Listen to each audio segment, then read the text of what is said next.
Hey everybody, it's Nick. Welcome back. And as you can see, this is not a campaign diary. My typical channel, for those of you who are new here, is to tell you the story of my campaign and what's going on and let you know what's happening just because it's interesting, but also because I think there are a lot of lessons that people can learn there and takeaways that you can have, things you can rip off and steal for your own game, things like that. And so that is what I usually do. However, because it's Thanksgiving, my players are all home, and so we're not doing a session this week, and so I figured, hey, what else could I talk about? So as you can see from the title, and why you clicked on this video, is we are talking about designing combat encounters, meaningful combat encounters. And I think this is something that is woefully under-described to new DMs. It's just sort of thrown in there. There's some rules about CR and calculations for that, whatever that might mean. We'll talk a little bit about that, and moving on straight from there, you just kind of jump right into it. There's not really good outlines for if you are making up your own combat encounters, what they should be like, and that's what we're going to talk about in today's video. So like I said, about CR, there are tables and charts in the DM's guide for how to build combat encounters that are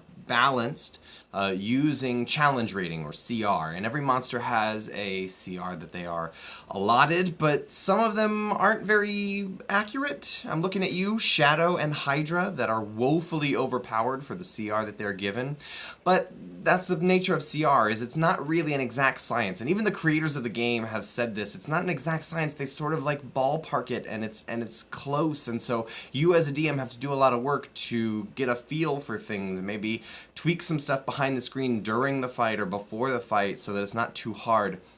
I personally try to have a range. I use a tool that I will link to down below, Kobold Fight Club. It lets you search for and sort monsters by type, by location, by challenge rating, by alignment, by all kinds of things, and so I think it's a really useful tool to get a range, and that's what I use CR for, is I say, okay, the players are going to be fighting this type of thing. What kind of ballpark is that? Oh, I know they're going to be fighting a dragon.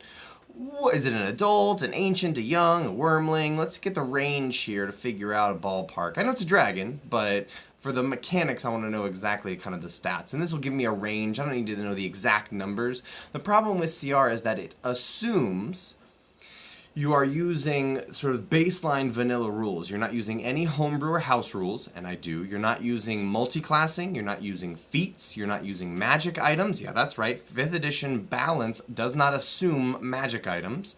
That's a topic for another video, maybe.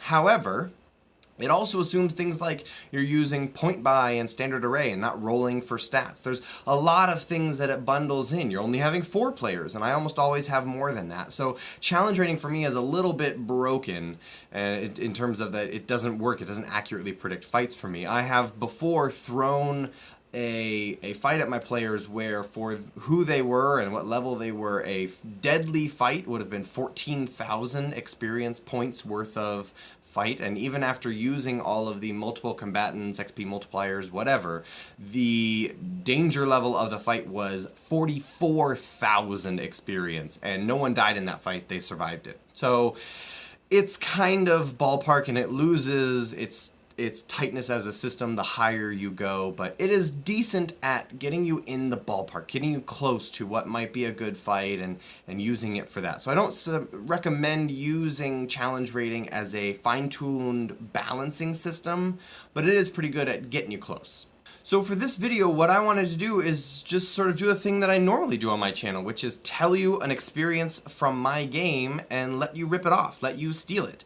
So I'm going to tell you about what I think, and what a lot of my players have said is my best designed and run combat encounter ever, and sort of break it down and let you know what my decision-making process was, so I can give you kind of an example of this is what I'm talking about, as opposed to just using principles. So this was a campaign that I ran several years ago. It was back in 4th edition, but all of the principles, all the things we're going to talk about still apply completely to 5th edition. We're not going to talk about anything that involves edition stuff. It just so happened to be in 4th edition. 2 things to know setting up for this fight. The players had a couple of things going on. One, their mission, their objective was to kill the black dragon called Vuthar the Cruel. They knew this going in, they were trying to go get him, they were trying to find him. That was their objective. Also worth noting that the players had interacted in a town recently with a young elven girl who claimed to be like their fan and walked up to them and had little dolls that were made of each of the characters. And if there was a new PC, she was like, "Oh, I don't know who you are. What's your name so I can make you a doll?" And it was really cool. They really liked that encounter actually, where they met someone who was their fan because they were these cool heroes of renown, and it was really neat. They really enjoyed this little girl. I think her name was Sonia, something like that. One of my players will probably send me a message and correct me. But anyways, it was a really meaningful experience. But those two things are important for background setting up this combat encounter. So anyways, they find this black dragon's lair and they make their way in. And I knew this was going to be a hard fight. This is a boss fight. This is going to be kind of dangerous. For me, going back to CR, how I use it is I use it to form a range. I don't use it to say a fight is going to be hard, and that's exactly what it means. I kind of ballpark it to be like the players will either, some of them will get kind of damaged and maybe be in threat of going to 0, all the way up to someone might die, or, bring it back to they have to use a couple of resources, and on the high end, someone might go below 0, but nobody's going to die. Things like that. I try to form a range. And that's, by the way, when I start fudging dice, is when a combat encounter goes dramatically outside of that range on either end, because that means I messed up somewhere along the way, or the math doesn't make sense. If it's because of the player's poor planning, that's totally different. But if I designed a fight to be, a little bit challenging to maybe a little threatening, and it looks like it's going to be a TPK, I will start to fudge some things because clearly I messed up somewhere. However, I know I'm trying to plan that this fight will be really dangerous, and so I want there to be a possibility of death, but not like guaranteed PC death. So this is a boss fight. This is really intense.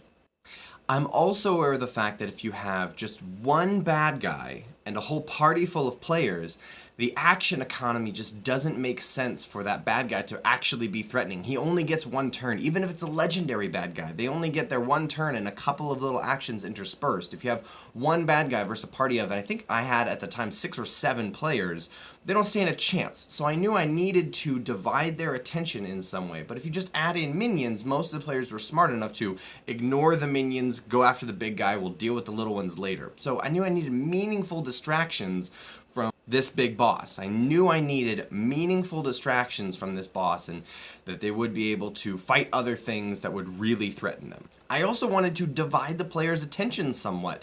There's 6 or 7 players. Even if I have like 2 dragons in there, they're still going to be able to take it down without too much difficulty. So I need to divide the players, but I also don't want to force it. I don't want to like intentionally split the party in some way. I want them to divide themselves because I need to give them meaningful goals in this combat. All too often, combats tend to be open the door and kill everything on the other side of the door. And that's really okay. It's really fun, it's really easy, it's straightforward. But if you want a combat encounter to be excellent, it has to be different than just that. Combat encounters can be really, really good at open the door and kill everything on the other side. And most combat encounters are that way because that's sort of combat. However, if you want it to be excellent, it has to be different. You have to have other things going on. Killing things can be an objective, but you need other objectives in there. Protect someone, defend something, wait until the ritual is complete, save someone. You have to defend someone who is unable to defend themselves, destroy the artifact, and then you can win the fight automatically. There are lots and lots of things where just kill someone is not an ideal goal or objective inside the fight. You can look at something like the final fight from Season 1 of Critical Role, or Campaign 1 of Critical Role. There were a lot of really good objectives and things within that fight. I don't want to spoil it for anyone who hasn't seen it, but that, I think, was a good example of a dynamic combat that had a lot of things going on in it. It was expansive and extensive, and it ended up being hours and hours long of one fight, but there were lots of objectives and things within it, so I think that's another good example. So, I needed an objective, and what I did is I took something that the players really liked. I took Sonia. I took their little fan and used her in the combat encounter. I envisioned that she wanted to be just like these heroes, and so she had followed after them into the swamp as they were looking for the lair of Vuthar the Black Dragon, and she tried to stay hidden but got captured by some of the Black Dragon's servants, and he brought her back here. That piece is all unnecessary. It's all fluff in my head.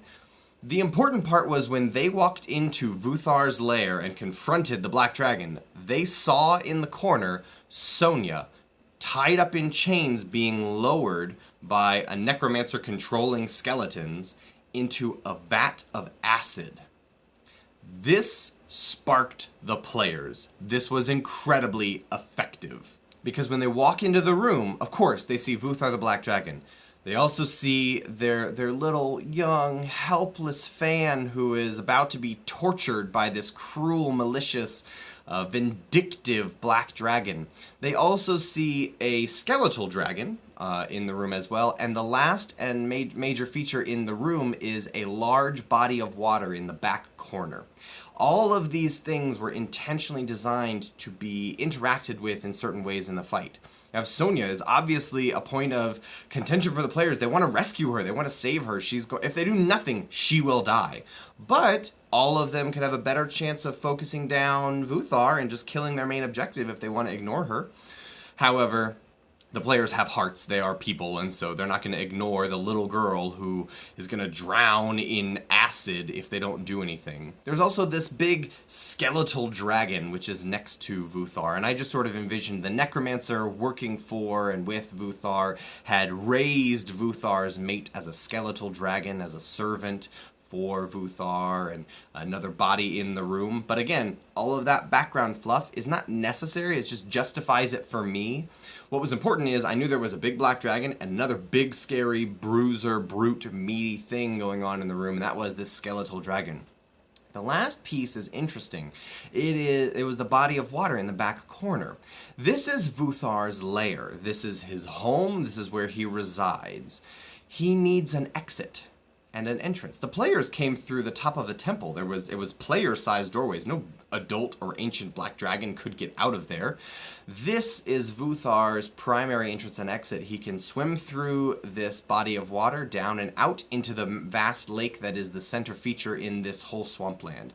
And it's very, very difficult because the entrance and exit of the cave is so deep to find where it is, so it's very protected. But you're a dragon. You have lair options and exits and all kinds of things like that. He has thought ahead. The bad guys want to win is such a critical principle of running combat encounters. They do not wait there for the players to come and kill them. They do not do dumb things because it's the heroes. They don't think of them as heroes. They think of the players as enemies, and they want to win and accomplish their plans. So why would they play stupid? Why would they not have an escape hatch or a lair exit so they can get out to safety? And indeed, that came up later in the battle. So as soon as combat breaks out, the players immediately divide themselves. Some of these players have backstory reasons to loathe Vuthar, and so they immediately launch themselves into combat against Vuthar the dragon. They also have several players who are a little more soft spot related, and they immediately rush after Sonya. And so the party splits up into these smaller fragments of combats and encounters happening at the same time in the same location. It was really interesting, really dynamic. You had players doing everything they could to save Sonya, and then the necromancer sort of mind controlling her back into the acid, not water, acid, and players throwing themselves in to push her out, and then at the same time there's a black dragon who is breathing acid all over the other heroes, and a skeletal dragon who's clawing and murdering people. It was incredibly epic. It was very dynamic. Lots of things happening. But one of the important factors there is the players divided themselves. I didn't force them to separate. I said, hey, here are the options. Do with this what you will. And boy, did they do some things with it. It was an epic encounter. It was very cool. As Vuthar got low, the skeletal dragon interposed itself between the party and Vuthar. Vuthar escaped through the water. The players had to clean up here, save Sonya, go after Vuthar the Black Dragon. It was very epic. It was very tense. It was a whole nother combat encounter after that to go and find him. It was very cool, but the key parts here were recognizing the balance, the tension of the situation. I couldn't have just a black dragon, even if it was a very powerful one, against a party of 6 or 7 heroes. I needed other things in the room, other things in the battle for them to interact with. I also wanted more objectives than just kill the dragon.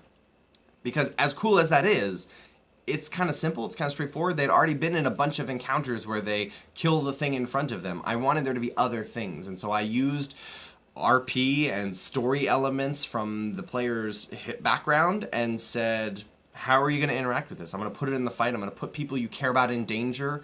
You got to save the innocent person and kill this dragon. What are you going to do with that? And it was very interesting seeing the players organically decide to divide and conquer and team up and synergize. And it made for a very dynamic, very exciting fight.